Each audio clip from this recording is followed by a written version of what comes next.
in the last chapter on the rotting derelict, I said that the Martians left the rovers, plural, unmolested. And of course, Spirit went silent in March of 2010, so I should have confined my remarks to Curiosity, which they have pretty much left unmolested. But we're going to see something very interesting in that regard in this chapter.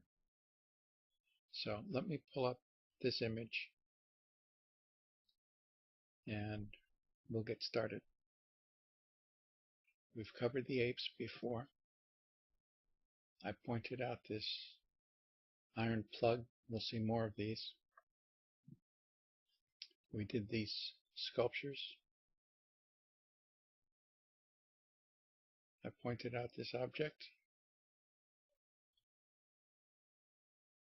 And in the last chapter, we covered this panel with the face.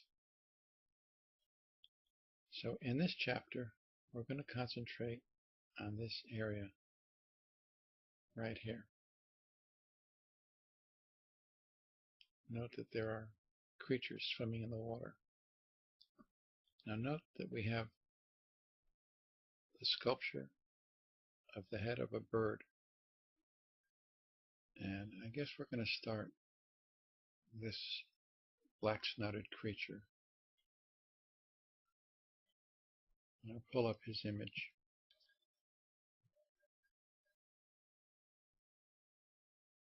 And I assume that his body comes all the way back here, which would make these the eyes. It's a very strange creature. Here's the fish. Here's the snake. Here's the head. And the snake may actually have something in its mouth. And there's another creature here. Now here's an auto contrast, auto tone image of just the creatures. And I think this is a little better. You can see that there's a very long snake. It's the head. And he appears to have a creature. There's the fish. This is the upper jaw of an alligator, but it's got a strange flat fish-like tail. Eyes on top of its head. Teeth in its jaw.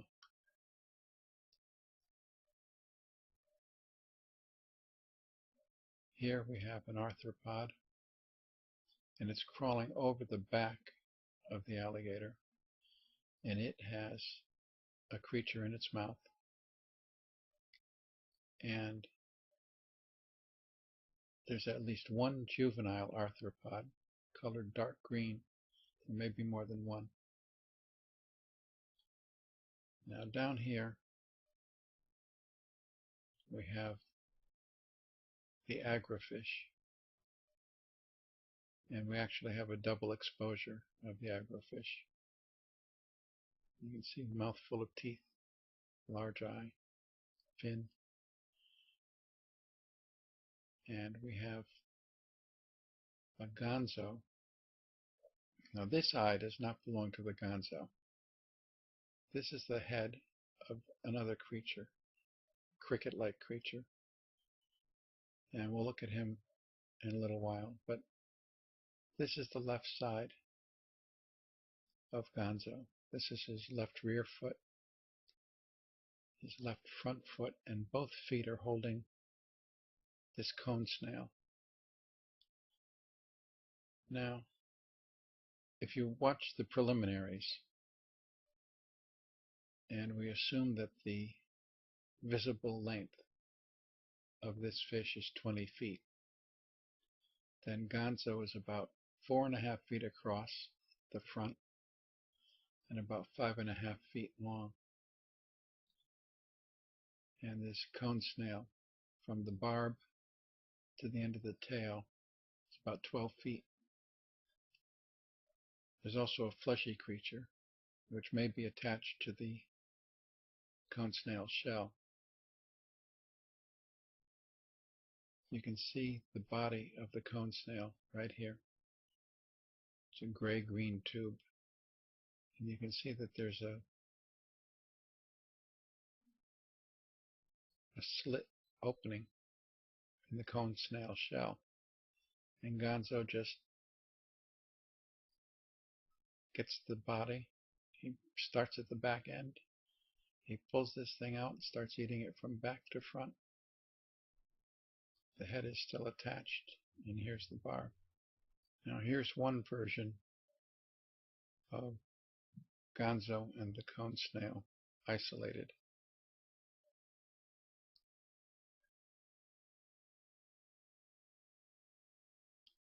And here's an auto contrast, auto tone version. And I don't know if it's any clearer, but this is a cricket-like creature. And we'll take a look at him again in a moment. But here's the back end of Gonzo. His feet are holding down the shell while he eats. There's his left eye, there's his right eye, and he's got his feeding tube tucked away.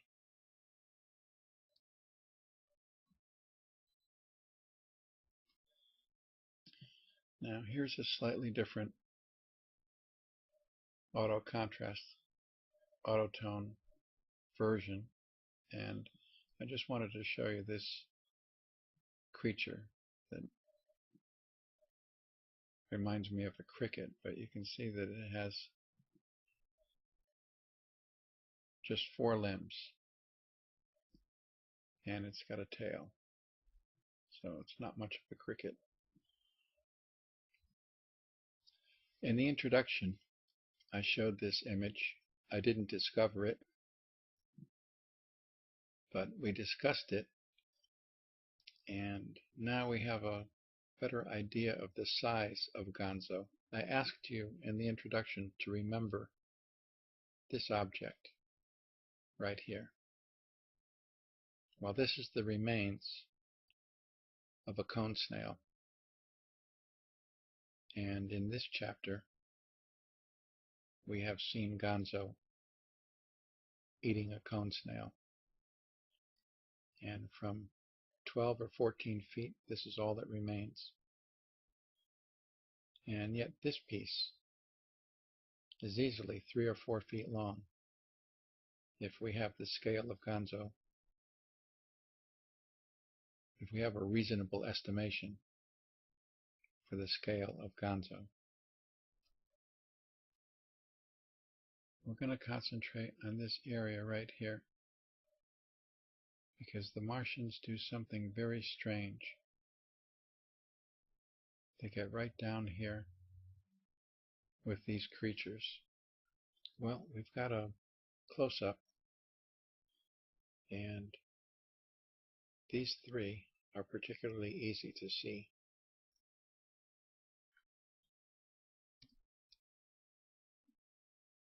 And these 2 are the same species, probably a male and a female. And this may be a child. I think we may have a family group here. Then here we have the gray, elongated head, long neck, slender body, no clothes. So I'm wondering if these are robots rather than living creatures. Then we appear to have a head and shoulders here, blocked by this dark object. There's another person right here. And then there's something difficult to make this out, but whatever it is, it's raised off the ground and it's casting a shadow here. Now, there appears to be another Martian right here. Gray. Head, neck, shoulders. Except for this dark spot, which looks like head, dark top, gray slacks.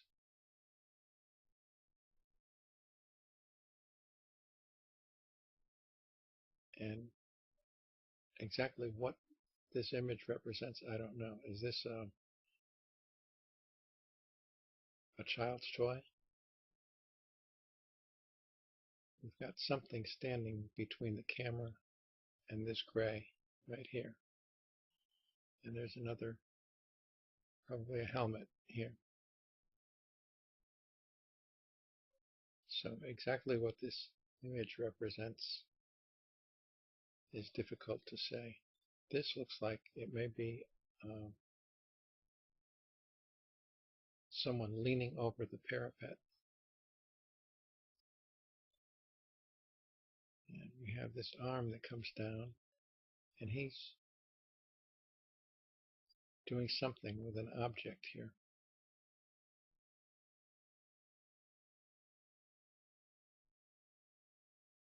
Are they looking at living creatures out there? Or is this a theme park? Because there's a really unusual gathering of animals.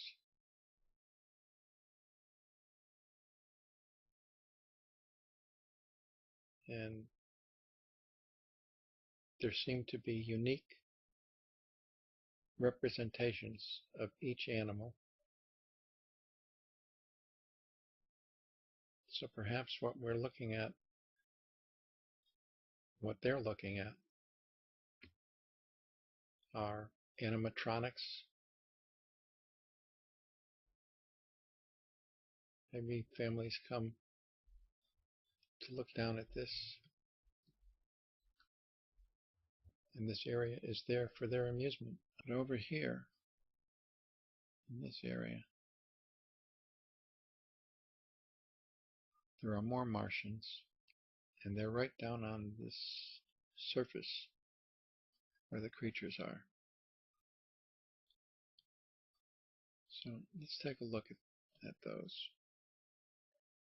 I've isolated and sharpened this. This one is the clearest, the easiest to see. Head, shoulders, right arm, left arm, back, bottom, legs, low cut black top, gray slacks. There's another almost completely eclipsed by him. And then there's another right here, and we see the head, dark top. There's another here, two more here. There are more here. You see the black tops and the gray slacks. There's another group. There are more Martians out here in the sunlight, and you can see the green helmets, and these guys are wearing pink uniforms. I've isolated this guy, and we can take a slightly larger view of him. And here he is. This is about as large as we can get. And this is part of a Martian just in front of him. And then this is a third one. You have this low cut top. There are other Martians in the distance. We have here we have what appears to be a great white shark, although there's no fin. It certainly looks like a shark. Here we have a sculpture.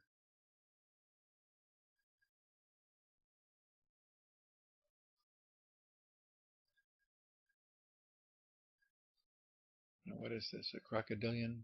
Something that goes back to the age of dinosaurs? But by now you should be able to recognize the heads of Martians now that we've had some experience looking at Martians. And here we have a group.